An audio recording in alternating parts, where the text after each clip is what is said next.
औकात देखो ये 2 टके के मुल्ले की। और सबसे चहेता इस वक्त अमेरिका यूनाइटेड स्टेट्स का Asim Munir for victory. 50% tariff, we can live with it. हम दूसरी मार्केट ढूंढ लेंगे, कुछ महीने लगेंगे साहब। तब तक नुकसान पहुंचाया है। दिवाली के टाइम हमारे श्रमिकों को आपने लात मारी है पेट में, बड़े खुश हो रहे हैं ना साहब। कोई बात नहीं साहब। अभी मुल्ला मुनीर ने हम पे हमला किया साहब, मई के महीने में हमसे युद्ध किया, और तुम साहब उसको लव फेस्ट कर रहे हो, और उसके बतौर तुमने भारत को दरकिनार किया है। बड़े खुश हो रहे हैं कि पाकिस्तान मेरे साथ है, कोई जरूरत नहीं भारतवर्ष की, लड़ा लेना पाकिस्तान को चीन से। तो गुलामी भारत नहीं करेगा साहब, पाकिस्तान से करवा लो, वेश्याबाजी करवा लो। और ये भारत को धमकियां दे रहा है साहब, हम इससे निपट लेंगे। कि कुरान की आयत कितनी रटी है आपने ये देखा जाता था, और इसको तो पूरी कुरान कंठस्थ है। You must give it to him. Seminary में पढ़ा है कि हेटरेड क्या होता है। हेटरेड है भारत और पाकिस्तान के बीच कि भाई अमेरिका से दुश्मनी खतरनाक है, बट अमेरिका से दोस्ती तो घातक है, और सिद्ध कर दिया है डोनाल्ड ट्रंप ने। भारत और अमेरिका के बीच एक तगड़ी स्ट्रेटेजिक पार्टनरशिप हो। क्यों हो साहब स्ट्रेटेजिक पार्टनरशिप? क्योंकि चीन मेन खतरा है। औकात देखो ये 2 टके के मुल्ले की। ये जिया भट्टी वाला है, जबकि पाकिस्तान की फौज में प्रोफेशनलिज्म नहीं देखी जाती थी। कि कुरान की आयत कितनी रटी है आपने ये देखा जाता था, और इसको तो पूरी कुरान कंठस्थ है। You must give it to him. Seminary में पढ़ा है। और सबसे चहेता इस वक्त अमेरिका यूनाइटेड स्टेट्स का मुनीर फॉर विक्ट्री। क्या बात है साहब। देखिए साहब, भारत में इतनी खुंदस नहीं है आपके जो आपने लगाए हैं 50% tariff, we can live with it. हमारा केवल 1.5% क्या 1% जीपी इस ट्रेड से नहीं आता, ठीक है, आपके ट्रेड से नहीं आता। हम दूसरी मार्केट ढूंढ लेंगे, कुछ महीने लगेंगे साहब। तब तक नुकसान पहुंचाया है। दिवाली के टाइम हमारे श्रमिकों को आपने लात मारी है पेट में, बड़े खुश हो रहे हैं ना साहब। कोई बात नहीं साहब, हम ये लात सह लेंगे, हम उनको नहीं डूबने देंगे। देगी सरकार उनको डोल देगी जब तक दूसरी मार्केट नहीं मिलती। दूसरी मार्केट खोजनी शुरू कर दी, ठीक है साहब। लेकिन साहब एक चीज जो भारत में आक्रोश की लहर दौड़ गई है, अभी मुल्ला मुनीर ने हम पे हमला किया साहब, मई के महीने में हमसे युद्ध किया, और तुम साहब उसको लव फेस्ट कर रहे हो, और उसके बतौर तुमने भारत को दरकिनार किया है। ठीक है साहब, आपने भी हमें शत्रु बोध करा दिया। हम तो आपके दोस्त बन रहे थे। आपने कहा कि साहब जो मेरा दोस्त बनता है मेरे को केवल गुलाम चाहिए। तो गुलामी भारत नहीं करेगा साहब, पाकिस्तान से करवा लो, वेश्याबाजी करवा लो। फटीचर मुल्क 2 रोज की रोटी अपने लोगों को नहीं खिला सकता, और ये भारत को धमकियां दे रहा है साहब, हम इससे निपट लेंगे। 1971 में भी आपने इसको बड़ा सहयोग दिया था ना साहब। आपने 7th फ्लीट भेजी थी इसको बचाने के लिए, आप नहीं बचा पाए साहब। अब जब युद्ध होगा तो साहब होगा। अगर आपको समझ नहीं आती कि हेटरेड क्या होता है, हेटरेड है भारत और पाकिस्तान के बीच, and if you are oblivious of it, then I think you need to be taught the basics. Let your staff tell you about India Pakistan. आप कह रहे थे ना हजारों वर्ष का युद्ध है, 75 साल हुए साहब हमें आजाद हुए, हाँ, लेकिन the civilisational war does go back two thousands of years, और वो आपकी चुटकी बजाने से वो लड़ाई खत्म नहीं होती। खासकर जो जो देश जिन्होंने मेरे से दोस्ती की है, मैं तुम्हें दिखाऊंगा अमेरिका से दोस्ती करने का क्या मिलता है। एक तो हेनरी किसिंजर ने कह दिया था कि it is dangerous to have America as an enemy, but it is fatal to have America as a friend. कि भाई अमेरिका से दुश्मनी खतरनाक है, बट अमेरिका से दोस्ती तो घातक है, और सिद्ध कर दिया है डोनाल्ड ट्रंप ने। जो देश ने दोस्ती दिखाई अमेरिका को, लात मारी है दांत में, kick them in their teeth. Europe, Japan, South Korea, Taiwan, Canada और मेक्सिको, और साथ में Bharatvarsh strategic partner, defining partnership of the 21st century. 50% tariff लीजिए, च्यू ओवर द 50% टैरिफ। आप दोस्त बनते थे, ये लो भाईजान, आप चाहते क्या हैं? I mean what do you want us to do? हमने हमारे डिप्लोमैट्स ने, अमेरिकन डिप्लोमैट्स ने 30 साल की मेहनत करी कि भारत और अमेरिका के रिश्ते जोड़े जाएं, भारत और अमेरिका के बीच एक तगड़ी स्ट्रेटेजिक पार्टनरशिप हो। क्यों हो साहब स्ट्रेटेजिक पार्टनरशिप? क्योंकि चीन मेन खतरा है, पीयर कॉम्पिटिटर है, एडवर्सरी है, लाइकली एनिमी है। अगर उसका सामना करना है चीन का, जिसकी ताकत दिन दूनी रात चौगनी बढ़ती जा रही है साहब, तो अकलमंदी किसमें है?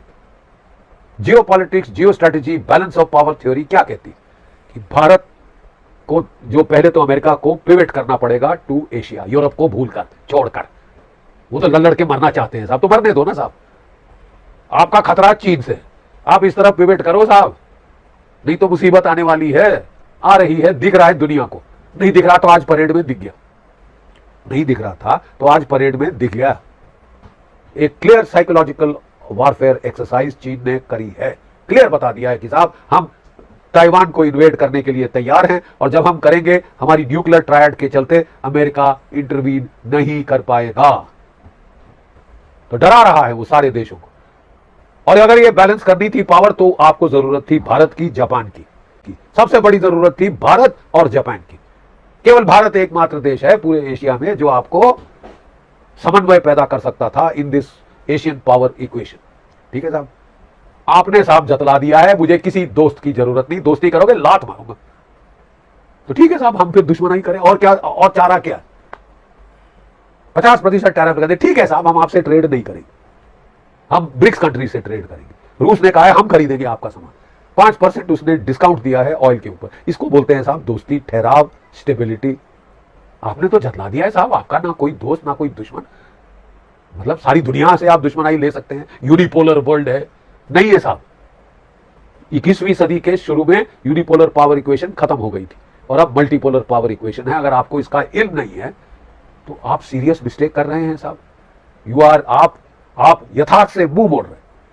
You are averting your face from the reality. The world cannot be as to how I wish it to be, कि मेरी उम्मीद है कि ऐसी हो। उम्मीद पे नहीं चलता साहब, यथार्थ पे चलती है दुनिया। Objective reality, I think we need an objective reality check. हम सबको चाहिए साहब कि आपको क्या चाहिए। आपसे दोस्ती करना पाप है क्या?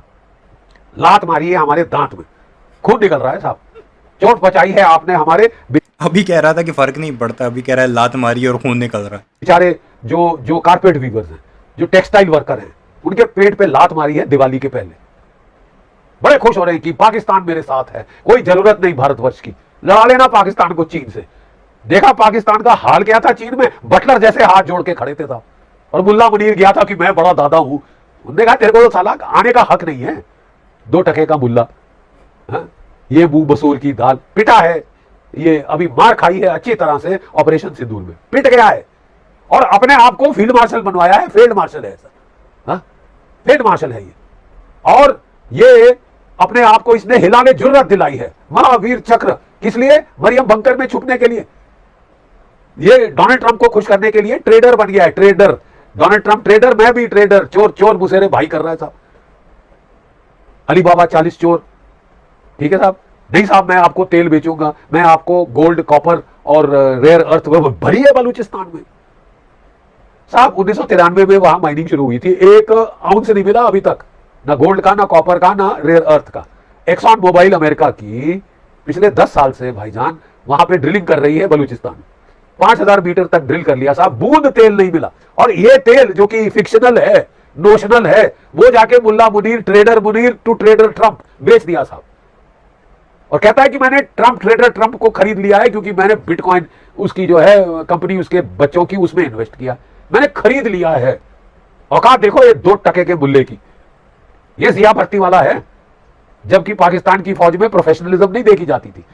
कि कुरान की आयत कितनी रटी है आपने, ये देखा जाता। कुछ घंटे में वो हमको 50% हम पे वो ठोकना वाले हैं। टैरिफ और ट्रेड के ऊपर ट्रेड वॉर शुरू कर दी है उन्होंने भारतवर्ष के साथ।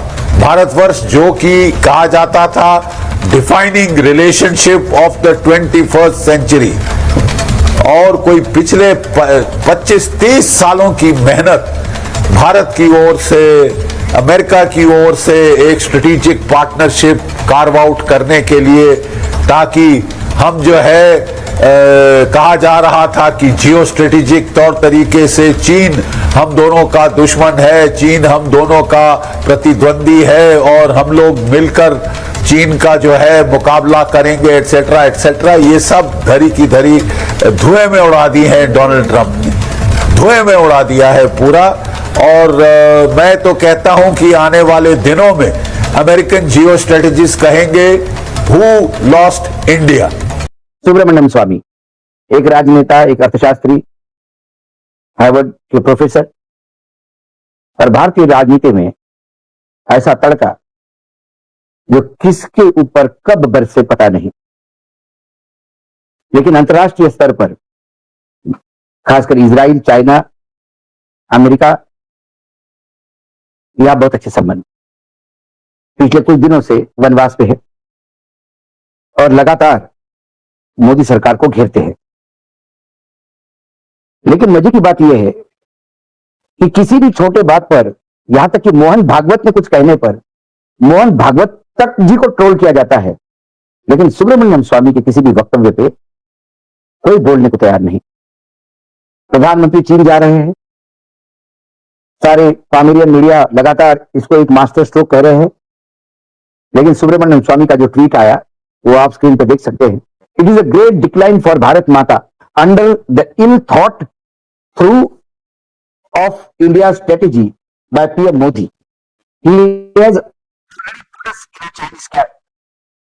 China is communist dictatorship which smells fast when there is a chicken which has walked into the yard fenced for tandoori।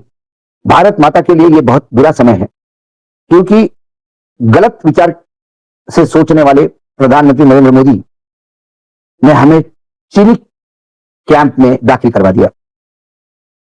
China communist dictatorship country है, वो इस बात को बहुत जल्दी सूंघ लेती है कि कौन सी मुर्गी या मुर्गा उनके तंदूर के पास चलता आ रहा है।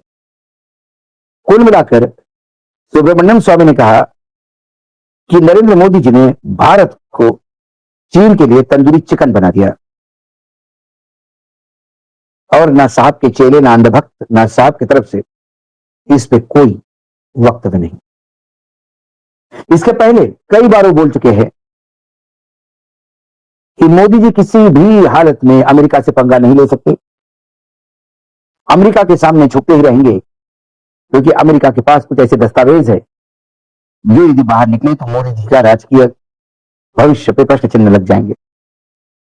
चीन के बारे में तो वो किसी सीढ़ी का जिक्र करते हैं, पता नहीं किस सीढ़ी का।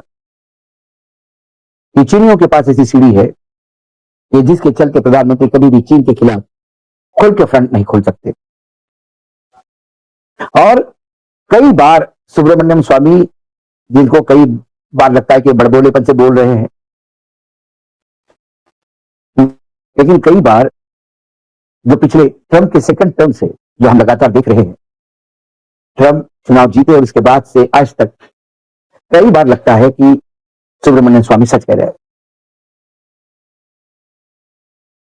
सबसे पहले ट्रंप की जीत के लिए हमारे देश में अन्य भक्तों ने यज्ञ किए, भगवान के सामने गुहार लगाई, अनुष्ठान किए। मोदी जी पूरी ताकत लगा के बैठे थे कि मेरे दोस्त चुनाव जीत के आएगा तो एक नया अध्याय खुलेगा, और ट्रंप ने शपथ लेने के पहले ही ललकारा, ये ब्रिक्स क्या है, कौन सी करेंसी बनाने जा रहे हो, अमेरिका के डॉलर के साथ खिलवाड़ करोगे तो मैं तुम्हें देख लूंगा। ब्रिक्स अपनी करेंसी ला रहा है, ये नरेंद्र मोदी जी ने खुद वक्तव्य में कहा था, लेकिन मोदी जी को झुठलाते हुए जयशंकर ने कहा कि ऐसा तो कोई कहा ही नहीं साहब कभी किसी ने। उसके बाद शपथ विधि में मोदी जी को न्योता नहीं देना, खालिस्तान समर्थक लोग शपथ विधि में बैठना। और फिर मोदी जी की जब पहली मुलाकात हुई, वो दोस्तों की मुलाकात नहीं थी। एक सरपंच बना हुआ ट्रंप मानो अपने गुलाम देशों से बात कर रहा था। वो भारत के सामने कहता है कि भारत सबसे ज्यादा टैक्स लेने वाला नेशन है, टैक्स टेरर हो आप। भारत चुप बैठता है। वो कहता है कि अमेरिका घाटे का सौदा नहीं करेगा, आपको हमसे माल ज्यादा लेना पड़ेगा जितना माल आप हमको बेचते हैं, हम सर हिलाते हैं। तेल भी हमसे लेना पड़ेगा, हम सर हिलाते हैं। डिफेंस का माल भी हमसे लेना पड़ेगा, हम सर हिलाते हैं। हमारे यहाँ पामेरियन चिल्लाते हैं कि मास्टर स्ट्रोक, मास्टर स्ट्रोक। उसके बाद भी 25% टैरिफ लगता है। ट्रेड डील के लिए बोला जाता है कि भारत का पूरा बाजार खोल दो। सरकार की हिम्मत नहीं होती, क्योंकि किसानों के खिलाफ कैसे करेंगे, अभी बिहार के चुनाव है। उसी बीच ऑपरेशन सिंदूर होता है, पहलगाम होता है। पहलगाम का विलन पाकिस्तान अमेरिका का दोस्त होता है, वो सबसे प्यारा दोस्त कहते हैं उसको। पाकिस्तान को कहते हैं कि आतंकवाद के खिलाफ लड़ने वाला सबसे बड़ा पार्टनर अमेरिका का पाकिस्तान है, जबकि पाकिस्तान आतंक का जनक है। हमारे प्रधानमंत्री चुप रहते हैं। बाद में हमको बताया जाता है कि प्रधानमंत्री ने आधा घंटा ट्रंप को हड़काया। प्रधानमंत्री को हड़कने के बाद भी वो कहता है कि सीज फायर मैंने करवाया, फिर कल बोले कि सीज फायर मैंने करवाया। और हम बोल भी नहीं सकते कि ट्रंप झूठ बोल रहे। फिर खबरें आती है कि ट्रंप ने 3 बार फोन किया, हमने उठाया नहीं। ट्रंप फिर 25% टैरिफ लगाता है। क्योंकि हम रशिया से तेल लेते हैं। वो कहता है कि रशिया से संबंध तोड़ो, यूक्रेन को मदद करो। हमारी विदेश नीति वो तय करेगा। पाकिस्तान रशिया के साथ हाथ मिलाता है। पाकिस्तान और रशिया दोनों के बीच में रेलवे लाइन बिछाने का एग्रीमेंट होता है। पाकिस्तान के अंदर स्टील मिल को फाइनेंस करता है रशिया, लेकिन पाकिस्तान के ऊपर सैंक्शंस नहीं लगते, सिर्फ भारत पे लगते हैं। और हम अमेरिका से लोहा लेने के लिए डरते हैं। एक तरफ भारत में बताया जाता है कि हमने उनको ललकारा, अमेरिका को जगह दिखा देंगे सरकार, और सरकार दूसरी तरफ धीरे धीरे उनके कृषि उत्पाद के लिए हमारा मार्केट खोल रहे हैं। जैसे कपास के लिए मार्केट खोल के कपास के किसानों की बर्बादी शुरू हो गई। 11% ड्यूटी से बंद कर दी। और यूएस एग्रीकल्चर डिपार्टमेंट ने जैसा कि आपने देखा वीडियो के अंदर जनरल बख्शी किस तरह पीट रहा है। एक तरफ पाकिस्तान को इज़्ज़त मिल रही है, दूसरी तरफ भारत पर कोई थूकता भी नहीं है। आसिम मुनीर जहाँ भी जाते हैं उसको इज़्ज़त दी जा रही है और जनरल बख्शी से ये बर्दाश्त नहीं हो रहा और वो चीख चिल्ला रहा है। ठोका उसको अमेरिका और भारत को अमेरिका और चीन, कोई दूसरे मुल्क ठोक रहे हैं और गुस्सा पाकिस्तान के ऊपर निकाल रहे हैं। आज के लिए इतने। मज़ीद अगर इस तरह की रिएक्शन वीडियो देखनी है हमारे चैनल क्रिकेट 4 को सब्सक्राइब कर लें। वीडियो पसंद आई हो तो वीडियो को लाइक और दोस्तों के साथ शेयर ज़रूर कर लें। इंशाल्लाह मिलते हैं किसी नेक्स्ट वीडियो में, तब तक के लिए अल्लाह नेकबान।